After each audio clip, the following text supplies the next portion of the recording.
Kita berbicara tentang PPKU. Nah, kalau kita berbicara tentang PPKU, ada beberapa hal yang kita harus bicarakan. Yang pertama adalah, apa itu PPKU? Memang di Hitana di distrik resort, ada pola familiar dengan PPKU karena selama ini PPKU hanya di tingkat hatopan. Jadi tidak semua kita mengerti atau mendengarkan PPKU. Baru nanti setelah itu kita akan berbicara siapa saja yang terkait dengan PPKU sekarang ini. Baru habis itu masa berlaku PPKU berapa lama, dan yang berikutnya penganggaran, dan yang terakhir adalah lampiran-lampiran di PPKU. Nah, Parjolo, apa itu PPKU? PPKU secara pengertiannya adalah pedoman pengelolaan keuangan umum HKBP. Fungsinya untuk mengatur pengelolaan, penerimaan, dan pengeluaran keuangan. Mengatur pengelolaan, penerimaan, dan pengeluaran keuangan sesuai dengan program dan anggaran tahunan yang telah disetujui dalam rapat MPS yang berlaku dari dan ke kas HKBP pada seluruh aras pelayanan. Ini ada di PPKU 2023 pasal 3 ayat 1. Jadi nanti kalau kita berbicara PPKU, di situ ada pengelolaan penerimaan dan pengelolaan pengeluaran keuangan di seluruh aras HKBP mulai dari pusat, distrik sampai ke resort yang sudah diratifikasi di rapat MPS terakhir sebelum untuk berjalan ke tahun berikutnya. Siapa saja yang terkait dengan PPKU? Sebelum 2023, PPKU hanya mencakup pengguna anggaran di kantor pusat atau hatopan. Kantor pusat atau hatopan ini termasuk kantor pusat kita, lembaga-lembaga pendidikan, badan-badan, komisi-komisi. Hanya itu saja yang diatur karena anggaran di distrik dan di resort lebih bersifat independen dibanding dengan kantor pusat. Jadi PPKU di 2022 ke belakang itu hanya mencakup kantor pusat atau hatopan.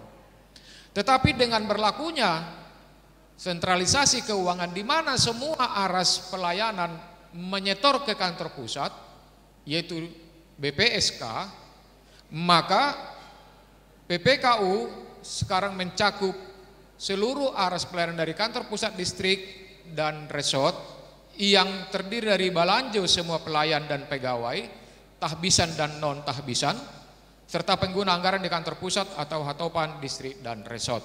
Jadi kalau di sebelum 2023 balanjo itu independen sifatnya di distrik dan di resort, tetapi setelah sentralisasi itu 1 Januari 2023, balanjo itu sudah dari pusat yaitu BPSK, sehingga sekarang mereka masuk di PPKU.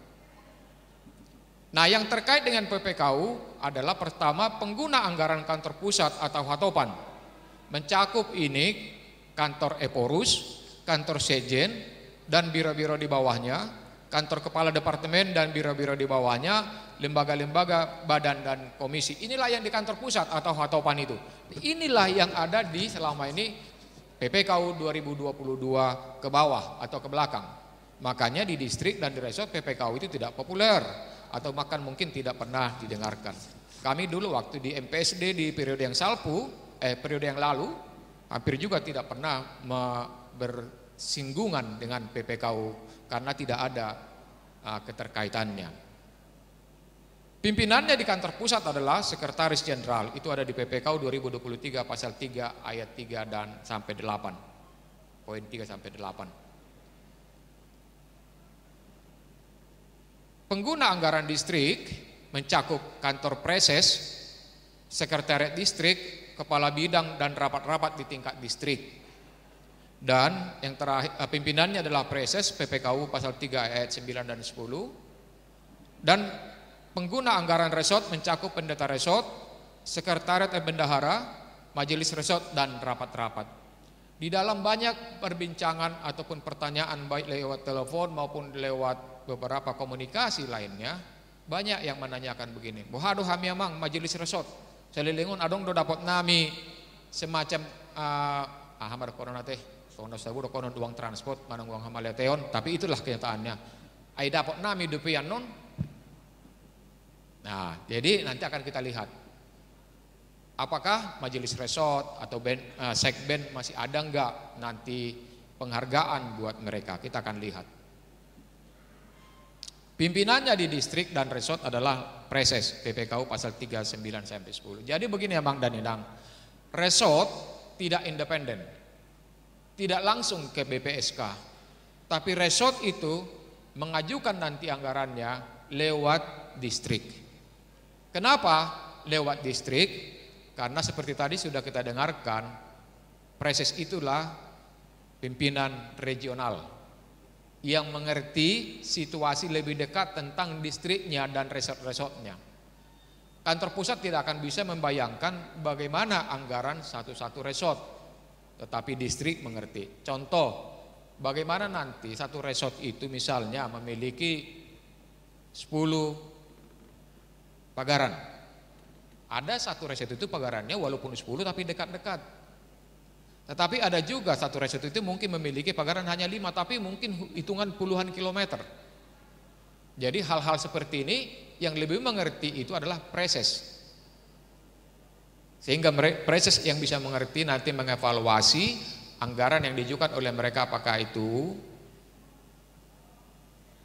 make sense, itu masuk akal atau berlebih atau kurang. Malah orang bisa dipasif dia teh. Melulu video terdikat pagudaku do anggaran mono ni ternale molo pautiku dak kai doko ni pautiku diparek di mekel ma dibukasan roha. Masa berlaku PPKU HKBP disusun setiap tahun yang disetujui di rapat MPS. Jadi seperti sekarang PPKU 2023 disetujui di rapat MPS Oktober 2022 dan hanya berlaku 1 tahun, makanya disebut PPKU 2023. Bukan PPKU HKBP, karena itu tidak berlaku untuk selama-lamanya. Kenapa berlaku 1 tahun?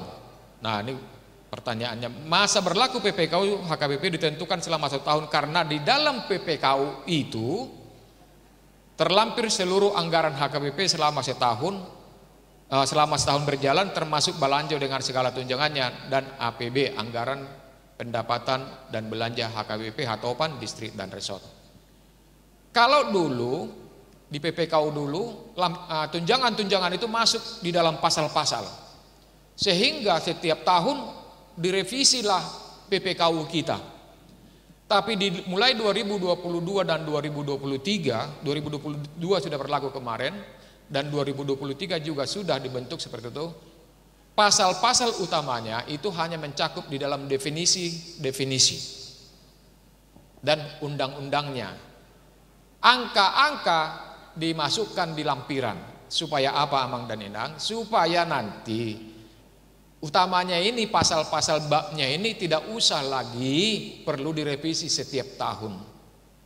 Tinggal lampiran-lampiran yang berhubungan dengan angka-angka. Lampiran-lampiran itu salah satu adalah misalnya Balanjo. Balanjo pasti berubah setiap tahun.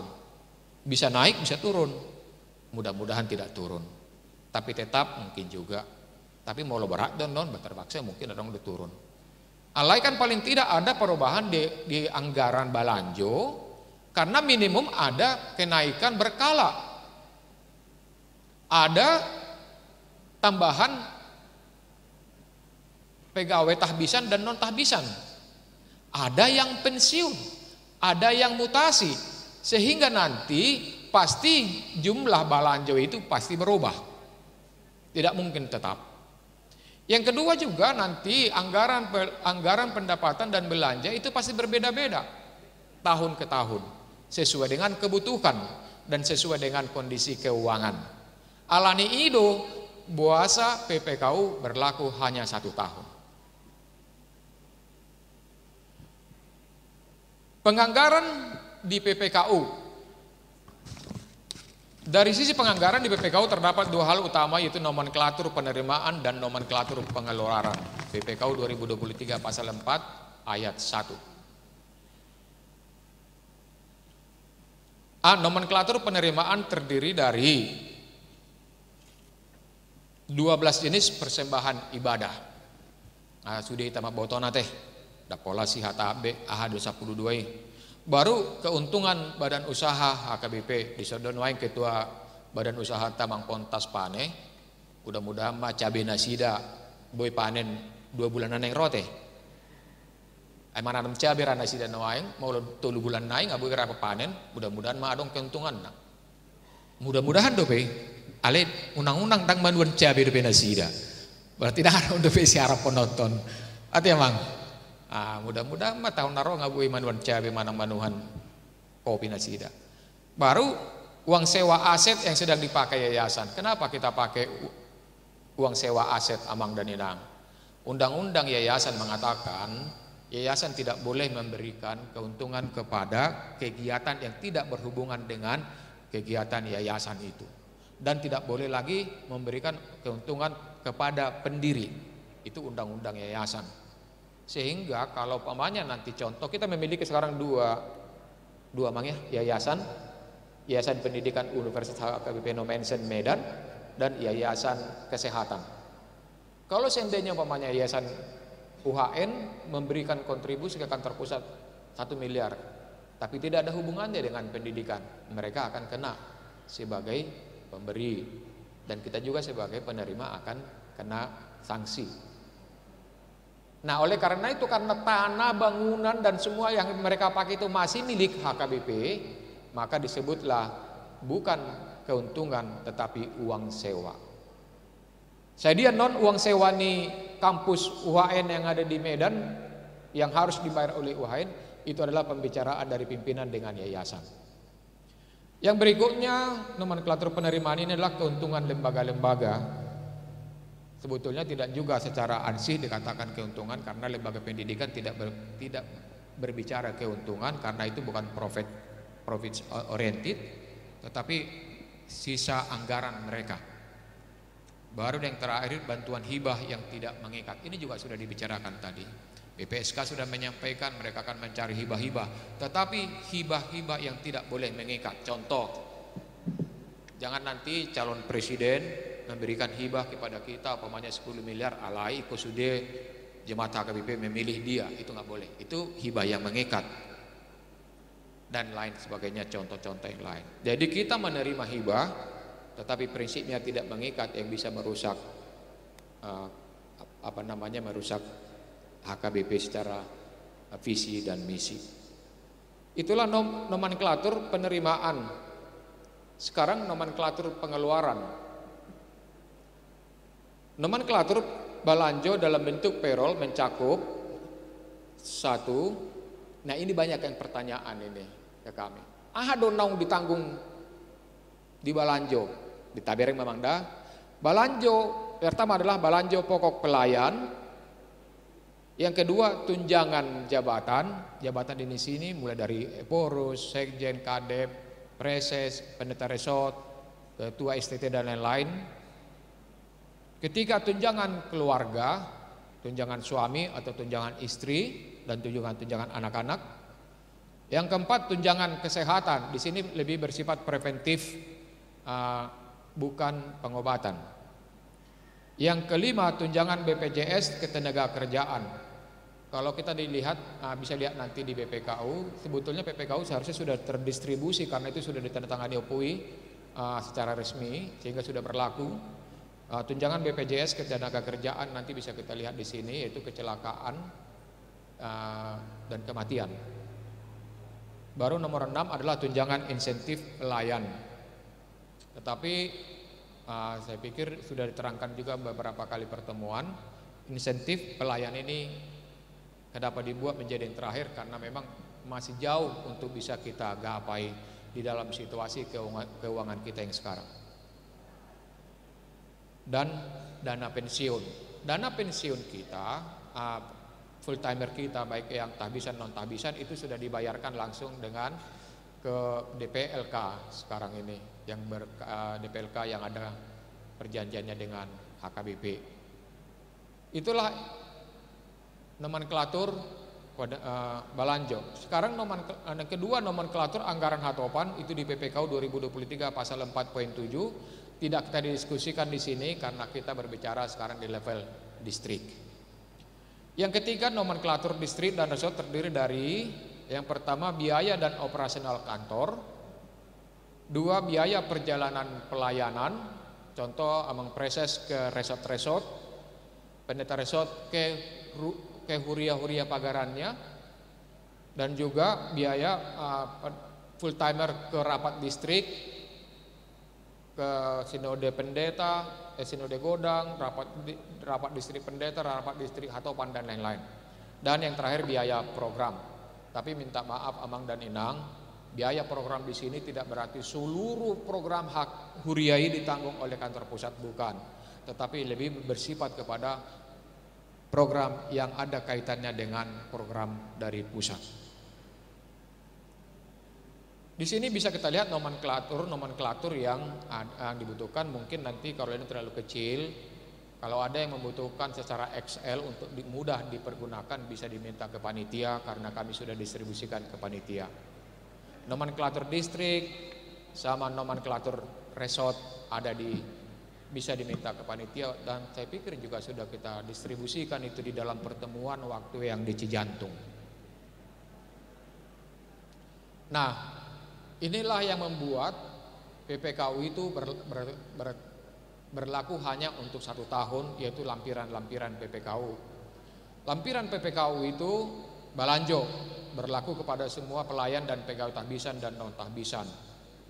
Lampiran 2, tunjangan tahunan pelayanan dan pegawai SK kantor pusat. Lampiran 3, tunjangan keluarga pelayan dan pegawai kantor pusat. Lampiran 4, tunjangan jabatan pelayan dan pegawai SK kantor pusat di distrik, resort dan jemaat. Lampiran 5, tunjangan pemeliharaan dan perawatan kesehatan pelayan dan pegawai kantor pusat. Lampiran 6, tunjangan BPJS ketenaga kerjaan. Lampiran 7, tunjangan pensiun pelayan dan pegawai kantor pusat. Lampiran 9, karena lampiran 8 tidak signifikan untuk kita bicarakan di sini. Lampiran 9, santunan cuti tahun dan santunan Natal. Lampiran 12, santunan perumahan. Santunan perumahan ini bagi mereka yang tidak mendapatkan perumahan yang disediakan oleh kantor pusat, kantor distrik, resort. Jadi terpaksa mereka mengontrak di luar, nah mereka dibayarkan ada santunan perumahan. Lampiran 13, santunan pakaian. Lampiran 14, santunan perumahan dan penghargaan pada saat pensiun. Lampiran 15, penghargaan mantan pimpinan HKBP dan penghargaan akhir periode. Lampiran 16, uang duka. Lampiran 17, perjalanan dinas. Lampiran 18, uang rapat dan uang sidang. Kenapa tiba-tiba ini? Nah, inilah lampiran-lampiran yang dicakup di PPKU.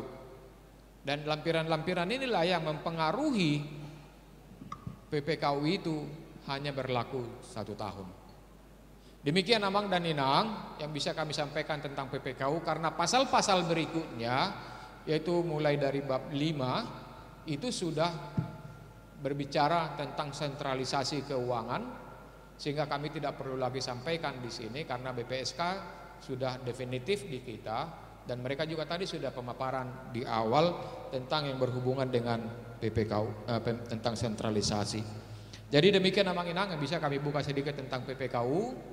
Mudah-mudahan kita semua yang di sini sudah mendapatkannya sehingga kita bisa baca. Karena mohon maaf, memang kalau kita tidak baca di awal akan sulit kita untuk mengerti poin-poin yang ada di PPKU.